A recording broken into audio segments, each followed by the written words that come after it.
కాబట్టి మనము యువజన కాంగ్రెస్ పాత్ర, కాంగ్రెస్ పార్టీ గెలవాలంటే ఇలా దేశంలో అధికారం రావాలన్నా, రాష్ట్రంలో అధికారం రావాలన్నా కూడా యువజన కాంగ్రెస్ ప్రతి ఒక్క కార్యకర్త సైనికుల వల్లే పనిచేసి మన కాంగ్రెస్ పార్టీ ఏదైతే మేనిఫెస్టో పెట్టిందో 6 గ్యారెంటీ పథకాలను గడప గడపకు తీసుకెళ్లాలి. ఆ బాధ్యత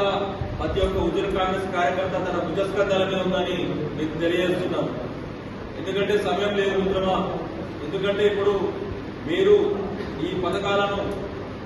గడప గడపకు తీసుకెళ్లి ప్రజాప్రభుత్వ విధి వ్యతిరేక విధానాలను మీరు ఎండగడుతూ ప్రజలు చైతన్యం చేస్తేనే ఇలా మీరు ప్రతి ఒక్క ఇంటికి వెళ్లి వారి యొక్క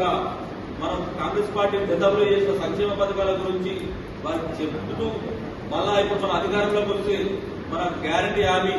ఏదైతే మహిళలకి ఉచిత బస్సు సౌకర్యము, ఏదైతే రైతులకి 2 లక్షల రుణమాఫీ, ఏదైతే యువకులకు విద్యార్థులకు 5 లక్షల విద్యా భరోసా, అదేవిధంగా ప్రతి ఒక్క చనిపోయిన అమరవీరుల కుటుంబాలకు వారి యొక్క 200 చదరపు గజాల స్థలాన్ని కూడా ఇవాళ మన ప్రభుత్వం, మన అధికారం కాంగ్రెస్ పార్టీ అధికారంలో రాగానే మొదటి సైడ్ చేసేది ఈ 6 గ్యారెంటీ పథకాల గురించి మీరు గడప గడపకు తీసుకెళ్లాలి. అదే విషయంలో ఈరోజు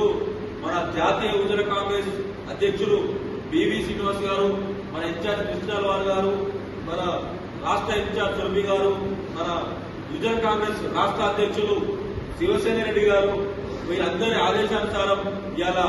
యువజన కాంగ్రెస్ ఒక యాప్ తోటి, ఎందుకంటే మనం పనిచేస్తున్నామా లేదా అనేది రికగ్నైజింగ్ అంటే గుర్తింపు లేదు ఇంతకుముందు